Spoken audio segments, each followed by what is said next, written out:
वीरेंद्र सिंह जी जो पूर्व में रहे मंत्री हैं वो विराजमान हैं।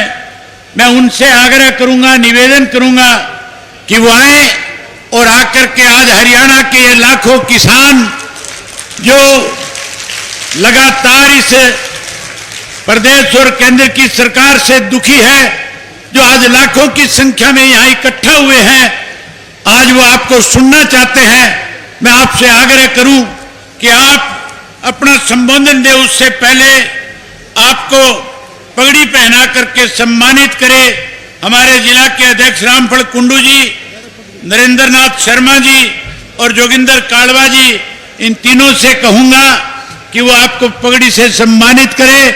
वहीं चौधरी देवीलाल का समर्थित चिन्ह और शॉल दे करके आपका सम्मान बढ़ाएं।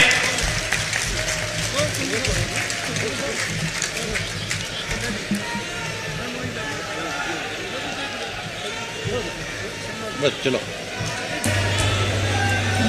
और अब आग्रह करूंगा चौधरी वीरेंद्र सिंह जी से कि वो आए और हरियाणा प्रदेश के कोने कोने से आए हुए लाखों इन किसानों को, माताओं बहनों को, नौजवान साथियों को अपना संबोधन देने का काम करें, आपको संबोधित करें। चौधरी वीरेंद्र सिंह जी। चौधरी छोटूराम अमर रहे, चौधरी छोटूराम अमर रहे, ताऊ देवीलाल अमर रहे, ताऊ देवीलाल अमर रहे, चौधरी वीरेंद्र सिंह जिंदाबाद।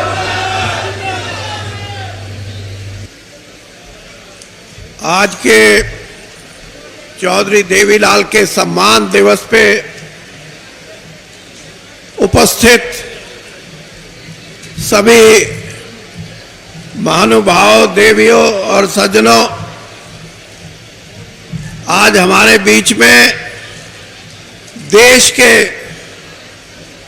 सिर्फ पंजाब, हरियाणा या उत्तरी भारत के नहीं बल्कि सारे देश के सबसे सीनियर, वरिष्ठ और सबसे उम्रअंदाज प्रकाश सिंह जी बादल जो हमारे बीच में हैं। मैं जींद जिले का होने के नाते आपका हृदय से स्वागत करता हूं, आपका धन्यवाद करता हूं कि आप यहां आए। हमारे बीच में अभी फारूक अब्दुल्ला साहब बोल के गए हैं, वो भी वरिष्ठ नेताओं में हैं, और ओम प्रकाश चौटाला जी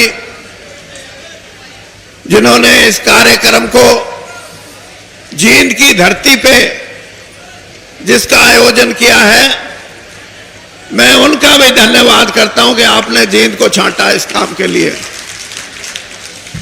मेरे बहुत ही पुराने साथी भाई जगमीत बराड़, हम दोनों लंबे समय तक कांग्रेस में रहे, अब ये अकाली दल में है और मैं बीजेपी में हूं।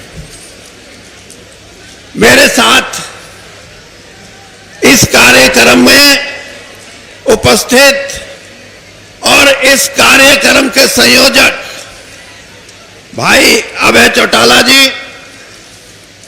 और वैसे एक मेरी सलाह है, देवीलाल जी ने कभी चौटाला नहीं लिखा, छोटू राम जी ने कभी गढ़ी सांपला नहीं लिखा, चौधरी चरण सिंह ने कभी अपना गांव नहीं लिखा, और तीनों इतने महान और इतने बड़े नेता हुए हैं। ओम प्रकाश चौटाला जी, आपकी गिनती आज हमारे समाज में, राजनीति में एक वरिष्ठ और हमारे बड़े बुजुर्ग नेता के तौर पे होती है। आप चौटाला लिखो ना लिखो, ओम प्रकाश नाम जब लिया जाएगा तो पहले ये सोचेंगे ओम प्रकाश। वैसे तो ओम प्रकाश नाम बहुत हैं, लेकिन इन्होंने हरियाणा की राजनीति में अपनी एक जगह बनाई। हरियाणा की राजनीति हमेशा चौधरी देवीलाल, जो एक कर्मठ और एक ऐसे नेता थे जिन्होंने इस गांव के समाज को लड़ने का, संघर्ष करने का, अपने अधिकारों को मांगने का, लड़ाई के माध्यम से, संघर्ष के माध्यम से एक रास्ता दिखाया था जिसपे आज भी हरियाणा चल रहा है। और ये रास्ता सिर्फ हरियाणा के लिए नहीं, आज ये देशव्यापी रास्ता है। किसानों के अधिकारों की बात हो, नौजवानों के भविष्य की बात हो और महिलाओं की, इनके अधिकारों की बात हो, इन अधिकारों को देश की आजादी से पहले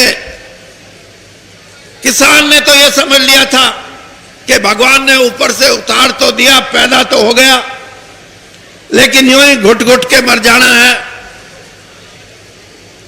उसकी आत्मा में एक संकोच पैदा हो गया कि मेरा तो कोई समाज में जगह ही नहीं है। उस वक्त दीनबंधु छोटू राम जी ने उस किसान को झकझोरा, उस कमेरे वर्ग को झकझोरा और उसको कहा, नहीं, तुम बेचारा नहीं है, मैं तेरे को राज का मालिक बनाऊंगा, तू लड़, तू उठ और तू अपने काम में किसी की परवाह मत, भगवान तेरे ऊपर है, तुझे हमेशा कामयाबी मिलेगी। इस चीज को पैदा किया आज से 100 साल पहले उस महापुरुष ने, और उस काम को आगे बढ़ाया चौधरी देवीलाल ने।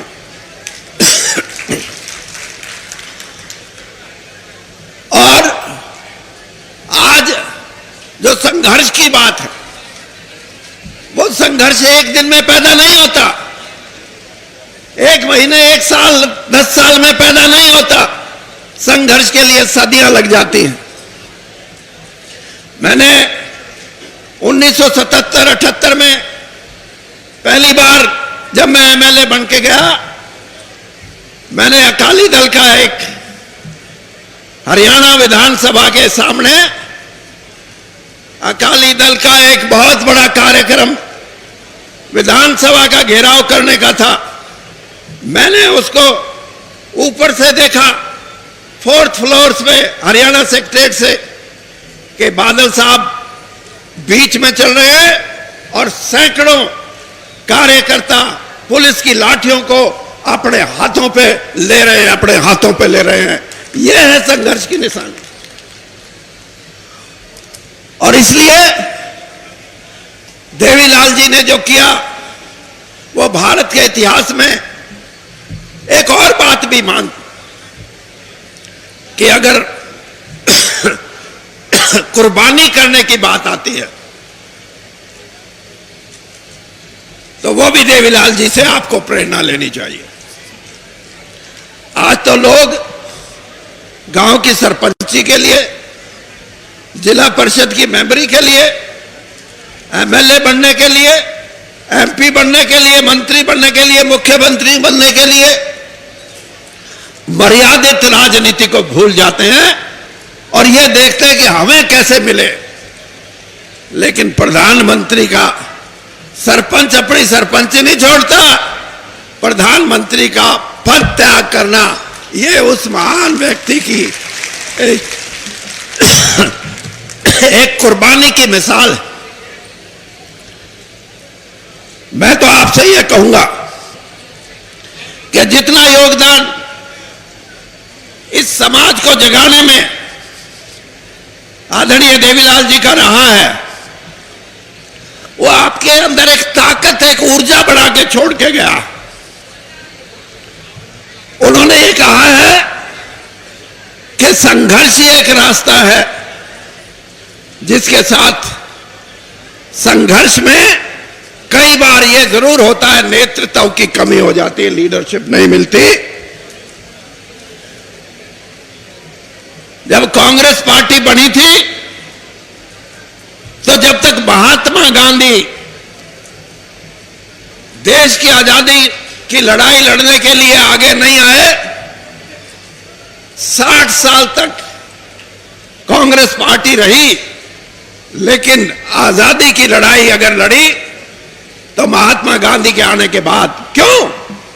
क्योंकि देश की जनता ने सोचा ये है नेता, ये लेके जाएगा अंग्रेज को बाहर और हमें आजादी मिलेगी। इसी प्रकार से 1975-76 में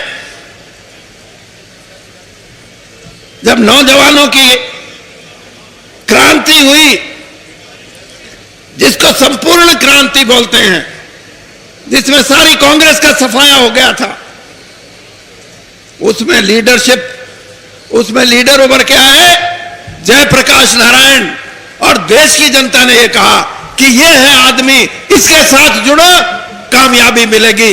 देश को एक नई व्यवस्था मिली। इसी प्रकार से चौधरी देवीलाल ने आंदोलन तो बहुत हुए, लेकिन उन आंदोलनों में सबसे बड़ा जो आंदोलन हुआ वो न्याय युद्ध का था।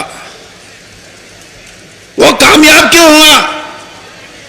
क्योंकि एक देवीलाल जी के रूप में एक नेता सामने आया, लोगों ने कहा इसके साथ लग जाओ, 36 बिरादरी उनके साथ लग गई, वो आंदोलन सफल हुआ।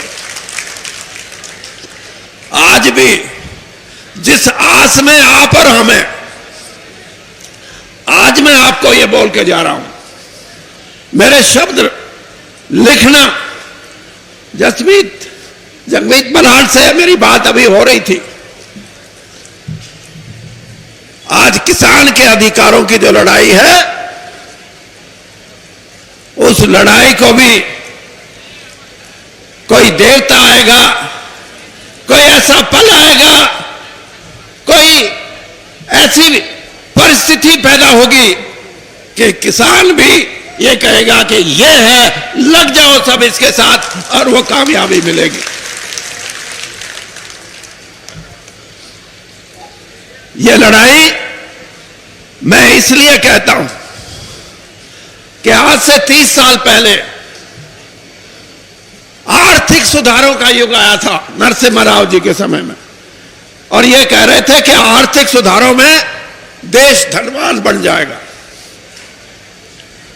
देश तो धनवान, देश के लोग तो आप अखबारों में भी पढ़ते होंगे, 4 साल पहले आया कि 312 लोग करोड़पति बन गए और 34 लोग अरबपति बन गए।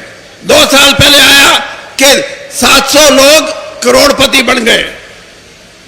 लेकिन गरीब, कमेरा, शोषित, दलित और ये किसान, जिसने कोरोना के समय में भी इस देश के अन्न भंडारण में पहले से ज्यादा भंडारण करके दिखाया। इस देश का किसान जो दुनिया में दूसरे देशों में हमारा अन्न और अन्न से बने सामान जाते हैं, उसमें बढ़ोतरी दिखाई,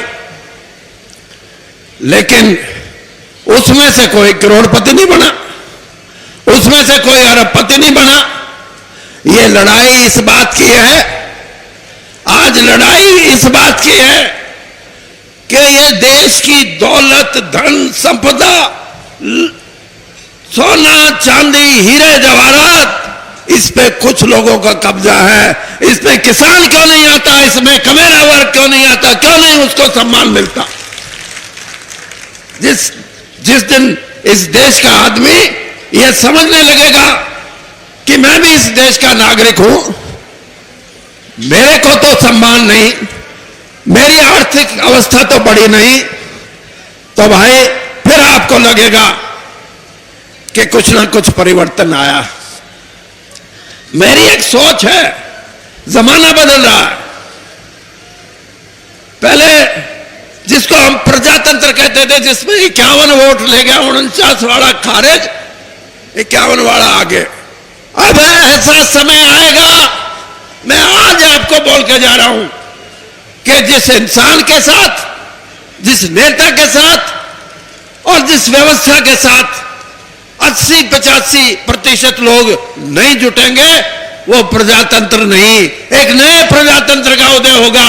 और ऐसा प्रजातंत्र जिससे कि देश के लोगों में यह संदेश जाएगा कि यह है प्रजातंत्र जिसमें हमारा भी हिस्सा है, हम भी उसके अंदर हैं। तो ऐसी व्यवस्था को कायम करने के लिए आपके प्रयास अगर रहेंगे तो आप आगे बढ़ोगे, और व्यवस्था को खराब करना हो तो जाति पाति को लड़ा दो।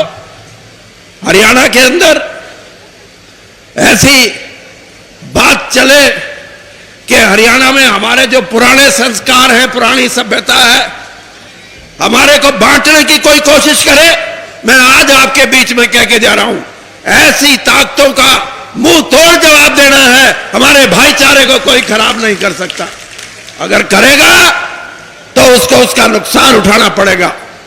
इसलिए आज देवीलाल जी के चरणों में मैं जहां अपनी श्रद्धांजलि अर्पित करता हूं, मैं ये कहता हूं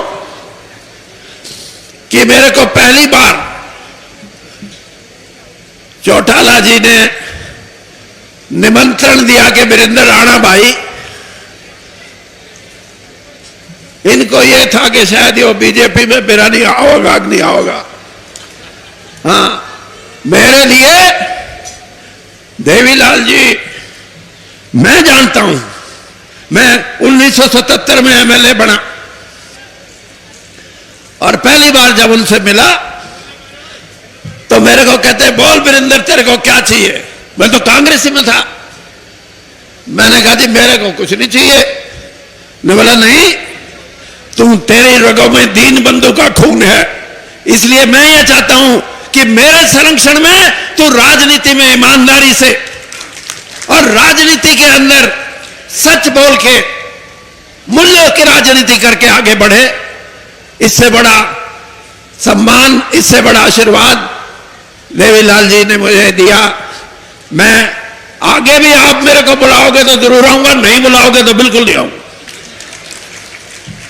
और ये जो उनकी देन है, ये देन, मैं, कोई मुझे कहे कि भाई तू इतना रह लिया, पैसे क्यों नहीं कमाए, जी तो मेरा भी करा करता, लेकिन एक बात ध्यान में आती थी कि देवीलाल जी के वो शब्द और फिर छोटू राम जी की विरासत। मैंने कहा लोग क्या कहेंगे अगर मैं डूब गया तो इसलिए बड़े महापुरुषों से हमें प्रेरणा मिलती है, संदेश मिलता है, और उनके करे हुए कामों को देके हम आगे बढ़ते हैं। तभी हम कहेंगे कि इस देश के अंदर एक नई राजनीतिक व्यवस्था जिसमें 80 से 85% लोग एक ही विचार के साथ आगे बढ़े, ताकि देश आगे बढ़े, उसमें बंटवारा ना हो। तो मैं आपसे विदा लेते हुए एक बात कहूंगा। देखिए, मैं किसान और किसानी का आज संघर्ष, लोग नारा लगाते हैं भारत माता की जय, मैं 3 नारे लगवाऊंगा। मैं ये कहूंगा कि धरती माता की जय। भारत माता की जय तो है ही, लेकिन आज हरियाणा से जितने भाई आए हुए हैं सबको मैं ये कहूंगा, मैं बोलूंगा धरती माता की आपने जय बोलना है। धरती माता की, धरती माता की, भारत माता की। इन शब्दों के साथ मैं फिर चौटाला साहब का बहुत हार्दिक धन्यवाद करता हूं कि इन्होंने मुझे मौका दिया और मुझे यहां बुलाया। धन्यवाद। जय हिंद।